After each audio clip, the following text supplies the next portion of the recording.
What's up, everybody? Good to see you here again. It's been a hot minute, as it were. I look a little disheveled today. It's been a long, crazy, busy day, and I need a little bit of a haircut. So, excuse me for that. But very, very, very, very glad to be back with you all after an elongated absence.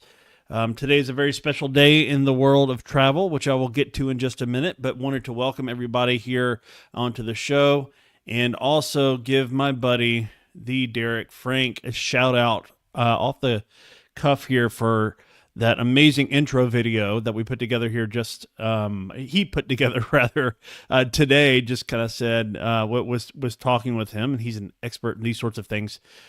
He has his own YouTube channel, by the way. His name is of course Derek Frank, but just go to Google or YouTube and search the Derek Frank, and he's got a lot of amazing content online about just live streaming and gear, and he also has some travel stuff that's out there, and he makes podcast appearances and all those things from time to time, and maybe at some point we'll have to have him on here. So thank you, Derek, for the love and for the support. You are pretty awesome, my friend.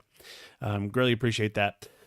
So it is March the 4th, 2025, and this is Travel Tips Tuesday. You're probably a little confused because if you looked online a little bit earlier today, you saw a different logo, a temporary one. I believe we did either two or three episodes of T3, a travel podcast that was supposed to be a nod to this one. But so many people are familiar with this brand, familiar with this show, wanted to bring it back and wanted to do it well. And I appreciate, again, Derek taking kind of helping me with that. So today we're going to get started here in just a second, but our topic for the day is going to be all about cruising. For the next several weeks, while we kind of get our sea legs under us, so to speak.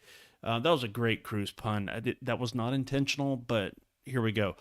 While we get our sea legs under us, while we kind of get the routine going here for Travel Tips Tuesday, again, you're going to be seeing a lot of cruise content. I'm going to intersperse that with maybe some supplier interviews, maybe have some folks on, not just folks maybe like Derek or some others, but some amazing all-inclusive folks and that I've talked with, and maybe even some reps from some of our cruise lines that we work with as well. So first off, though, let's talk a little bit about travel news.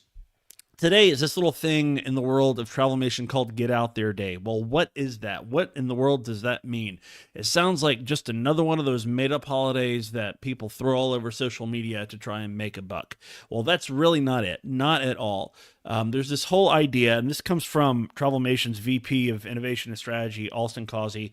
If you want to know who he is, you can see his beautiful bald-headed face on an Instagram reel that I posted today that came from Travelmation's main account. It is also, there's a link to it on my Facebook stories as well if you want to see that. But it explains all about what Get Out There Day is, and just sort of the genesis idea of it.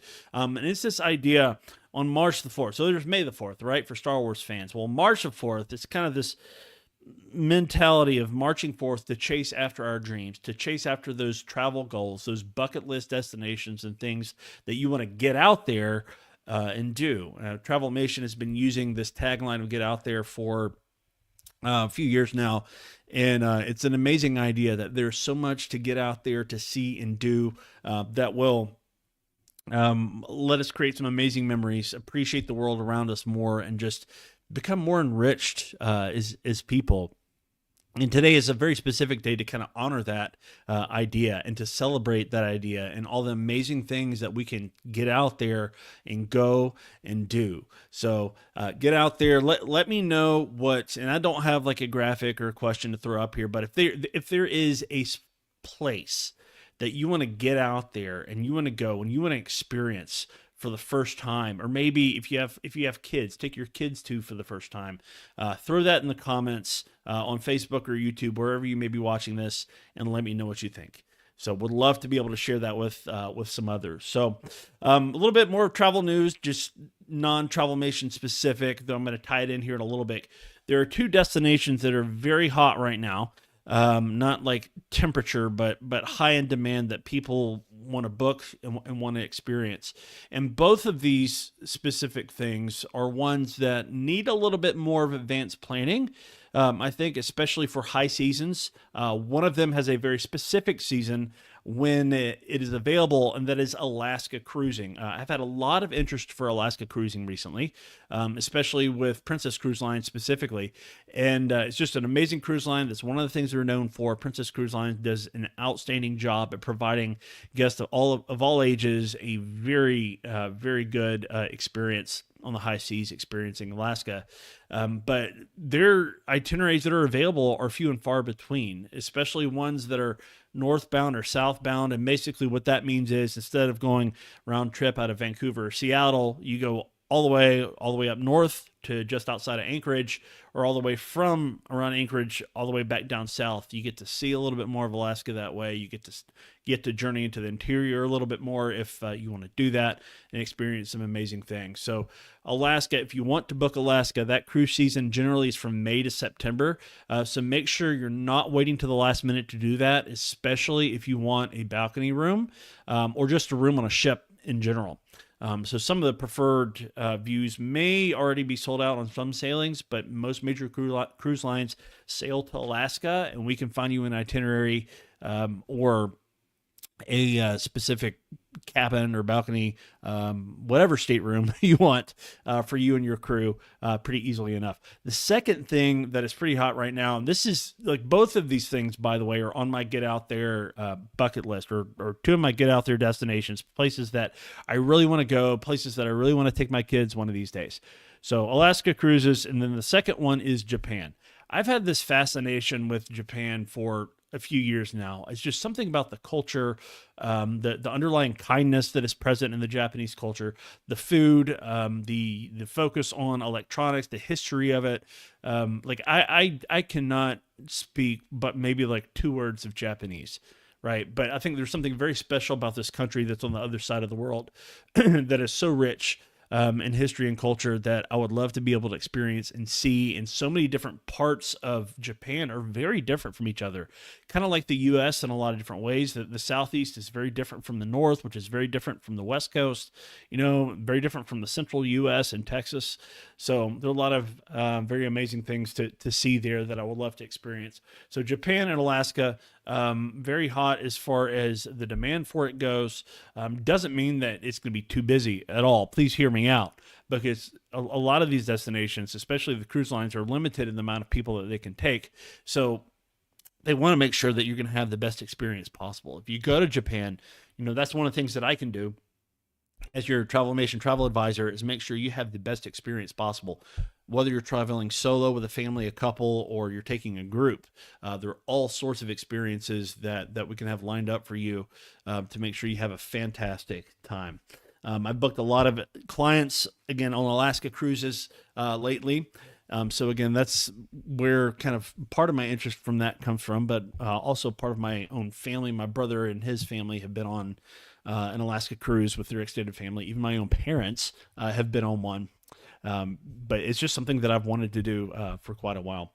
And then as far as Japan goes as well, it's actually right there in the middle of Travelmation World right now. One of our very own agents just got back from a trip on Japan, and she talks about it, has talked about it on the most recent episode of the Travelmation podcast. So if you have not listened to the most recent episode of the Travelmation podcast, make sure to go check it out. It's available on all your major pod players. I'm an Apple Podcast kind of guy, but you can find it pretty much anywhere that podcasts are available. Our buddy Derek says, I was supposed to go to Japan for Star Wars Celebration. Oh man, that would have been amazing for my 40th birthday, but couldn't get tickets. Yeah, that's kind of a hard one to get a hold of for sure. It's kind of a unique destination for Star Wars Celebration, which for those of you that don't know, Star Wars Celebration is exactly what it sounds like. It is a celebration of all things Star Wars, which would have been really cool to be able to go to in Japan for sure.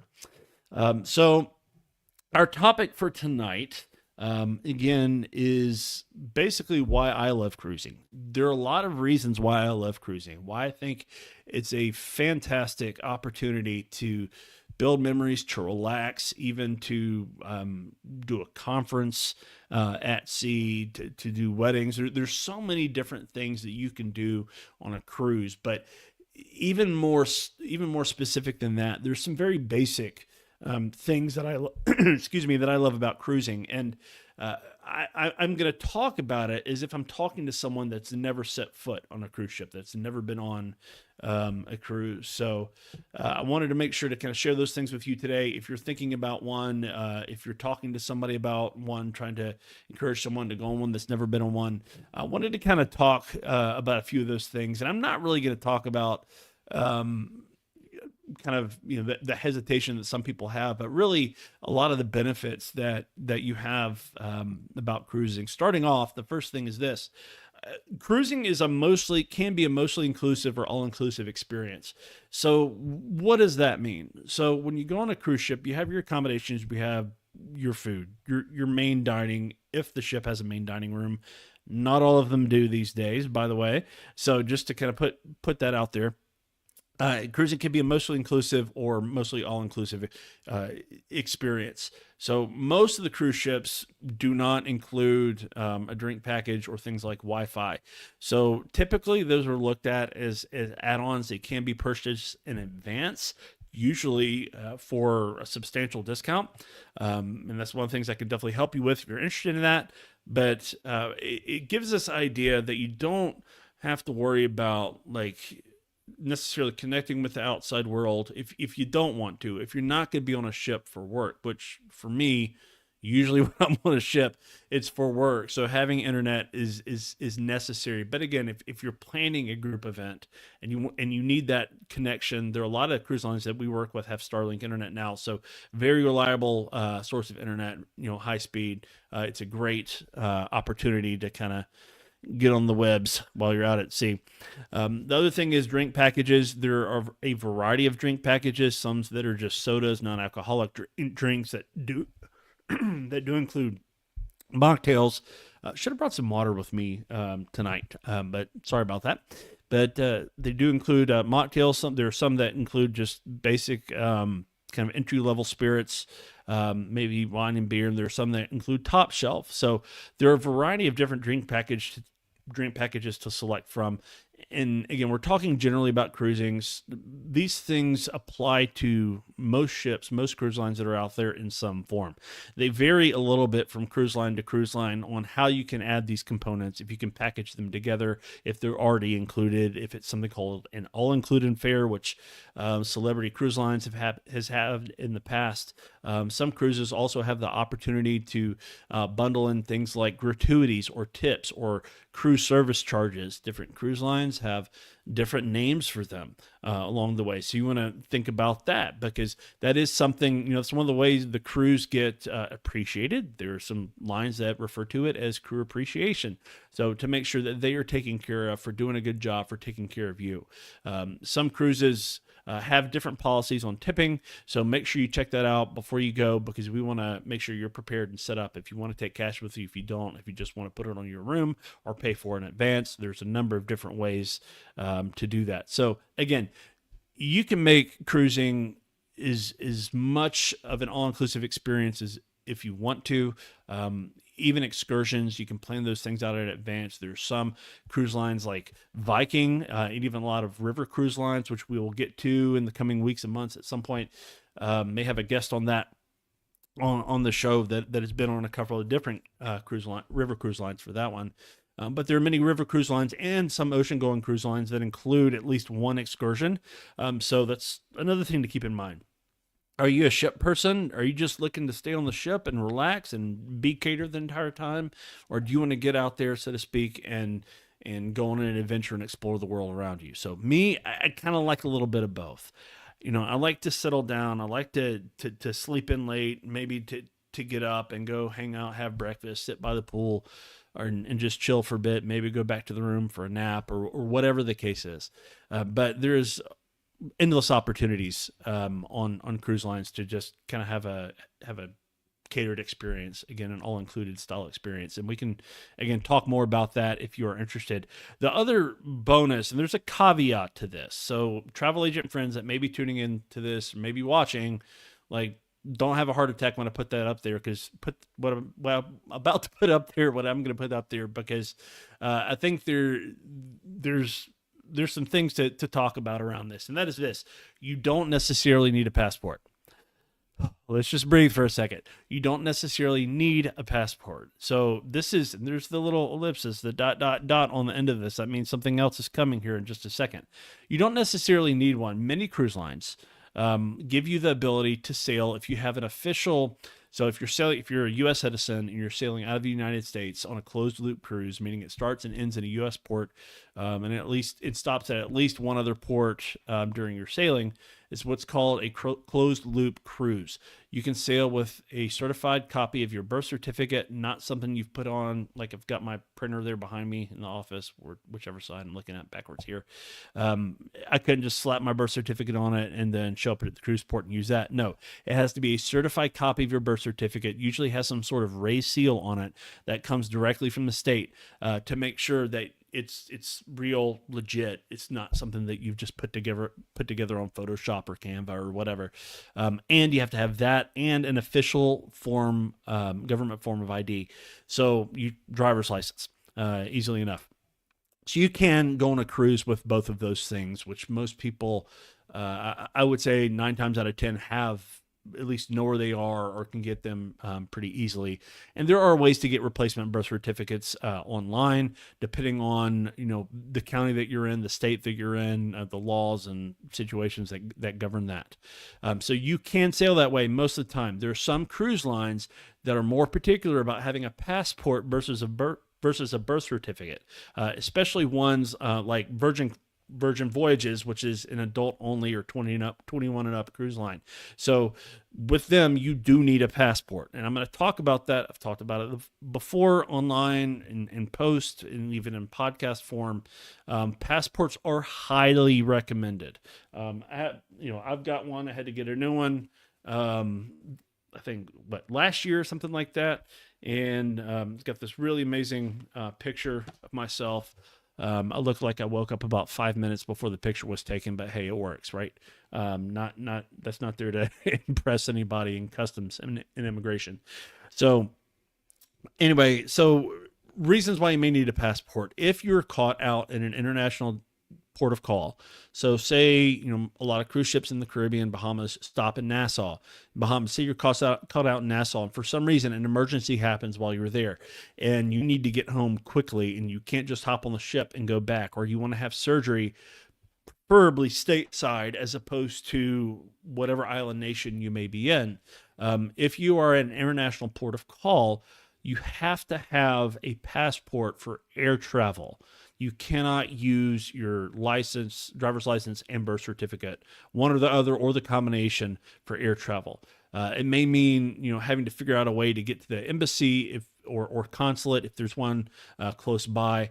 I always recommend traveling with copies of your passport as well, in case, a wallet, purse, backpack, whatever gets stolen that has it in it. I personally, and this is another hot topic, I always travel with this on my person off ship when I'm in another country, whether it's a cruise port or a place that I've flown to. So again, passports are highly recommended. They are good for 10 years. It is an investment, but they're good for 10 years, and they can be used for proof of employment and a number of different things. For example, I believe it's this May, so just in a couple of months, we're going to have what's called a real ID to fly domestically in the U.S. So you can actually use your passport for that. If you don't have the star or the real ID on your driver's license, you can use your passport to fly domestically as a form of ID, or if you forget, your ID or whatever. So it's a very versatile document, and it's good for a lot of different things. So just invest that money. You'll forget about it several years from now, and it'll still be good and ready to go. And also make sure you have at least 6 months of validity left on it after you are due to return from travel as well. Most countries will not allow you entrance into their country if there's less than 6 months validity. There are few exceptions to that. But in general, that's what I have my clients understand, just so we're all on the same page. The next thing is this. Cruises allow you to see a lot and only unpack once. That's one of the things I love about cruising. Last year, I had the chance to go on several different cruises on several different cruise lines in a few different places. And one thing I can tell you, especially on one of them that I will talk about, it's a solo cruise that I did on the Med with Windstar Cruises. It was like huge to be able to unpack one time. We started off in Rome. We went to a couple of different ports. Other ports in Italy. We went to one in France, and we ended in Barcelona. And it would have been a pain to have to unpack and repack, and just the likelihood that I would have left something in a hotel room or on a train or in a car or bus or wherever I was would have gone way up. So being able to only unpack one time and see some pretty incredible things is a huge benefit. Talk about it a lot when it comes to cruising, but especially if you're doing something that's more involved, like a multi-port cruise where you're hitting several different international destinations, where maybe you could do it by land, but doing it by ship, by sea, river, as the case may be, can be better if you're on a ship. You've also got, again, your dining and accommodations taken care of, so you're not having to worry about that as much. Another thing, and this is going to be my last major thing on the list, I've got some other questions. Like if I was a first-time cruiser, I was going to talk about this tonight, but for the sake of time, I don't think I'm going to. I've got 5 different questions that we may get to in a future episode to ask about cruising. And we kind of hit some of those answers tonight, but if you do have questions about cruising, feel free to let me know. So, hey, David Madron's on. Hey, Dave, good to see you, buddy. Glad you're on here. Dave's like a brother to me in the Travelmation verse that's out there. So this, and what in the world is going here? All right. No, this was set up as a ticker. We're not going to do that. All right. Cruising is great for families, couples, groups, and solo travelers. So what in the world does that mean? Cruising, when I think of a cruise, one of the first cruise lines that comes to my mind is Royal Caribbean. I have this little like travel adapter charger that I got from them. It's great. It's sort of a fidget toy. It allows me to take it with me wherever I go. I think about Royal Caribbean often. They're a brand that we're very close with at Travelmation. They're also based in South Florida, and they offer some amazing experiences for families, and I absolutely love them. And again, I'm going to be talking about other cruise lines as well. But just real quickly want to highlight them because they're great for families, as is Disney. But just know that, the type of experience that you're looking for. One of the things that I can do as a travel advisor is speak with you, talk with you, qualify you based on the type of trip that you're looking for. Say you want to travel and you've got kids that are younger and you want to make sure they have childcare, which, by the way, is another way that we can kind of think about cruising as an all-included, or mostly included experience, because childcare, kids clubs, youth clubs, teen clubs, lounges, all those things, most of the time are included with your cruise line or with your cruise fare if you're on a ship or a cruise that allows families with kids of those particular ages. Royal Caribbean is a great one. Celebrity is a great one. Carnival, Princess, Disney Cruise Line, Norwegian Cruise Line, they all have some sort of variation of kids clubs on board, and could make for a great opportunity for the whole family to have a great experience. Personally, last year, one of the last episodes that I did of this podcast was with my daughter Alice, and we talked about our cruise together on Icon of the Seas, which is one of Royal Caribbean's absolutely amazing ships.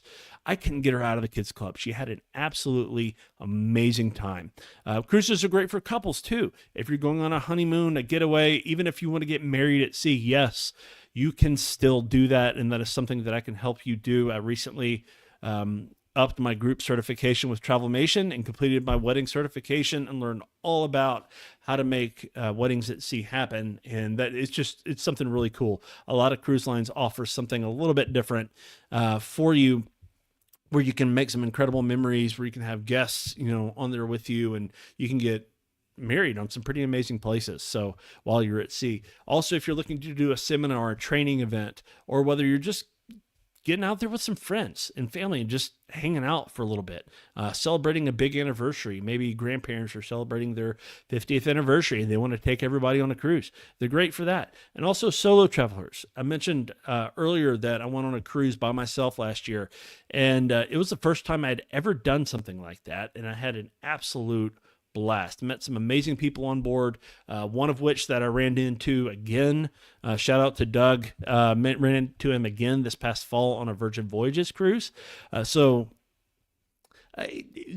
cruising is it's a great thing because you don't feel the pressure of constantly having to be somewhere, or connecting with certain people. It could be a very relaxing thing where you get to see a lot and do a lot. You have more control over your schedule.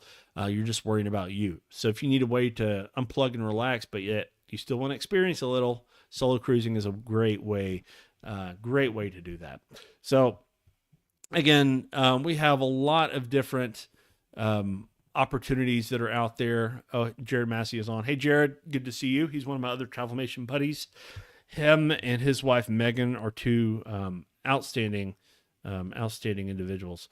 So I had a question of the day out there, and I've got two answers, and this is where we're going to wrap it up today. Okay. What is the best piece of travel advice you have ever received? Again, I would love to know what is the best piece of travel advice that you have ever received. I'm going to give you guys just a second. If you do want to comment live and let me know what that is, feel free to go ahead and add that in there, and I'll drop your comment on the screen. I have a couple that I've already added that I'm going to share with you here in just a second. But again, I'm going to go back and check the live feed, the question of the day here in just a second, just to take a look at that. Yeah, so I think I've got the responses that are on here. So let's dig into that real quick. So again, what is the best piece of travel advice you have ever received? And this is from a Facebook friend, a fraternity brother named Steve. Just going to use first names here since we're out in the multiverse of the internet.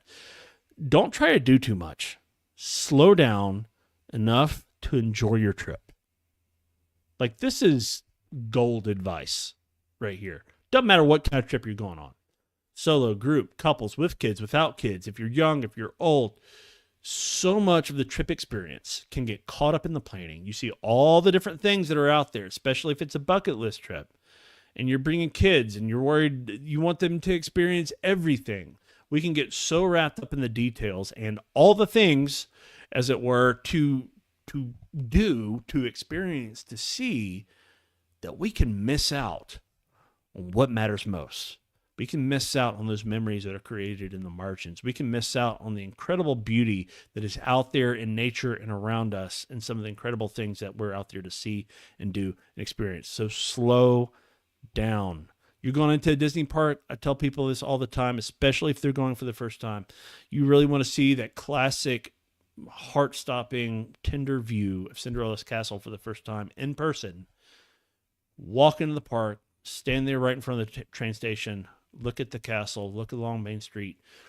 Just close your eyes for a second, soak in the smells, the sights, the sounds. Unless there's a parade going on, probably don't want to do that at that point. But seriously, slow down and take it all in. Don't miss out on the opportunity to create some amazing memories around you. My friend David, that I've known for a few years through Travelmation, who's been one of our rep for some of our amazing suppliers that we've had. He even won the Supplier of the Year award with us at Travelmation. He says this: it can be a once in a lifetime experience. It's a travel investment. So many times, sticker shock can be a real thing when it comes to travel, especially in certain kinds of vacations. Think about it as an investment and what that means. The memories that are going to be created, the relationships that are going to be more tightly bonded, the things that you're going to be able to look back on for encouragement when things are dim.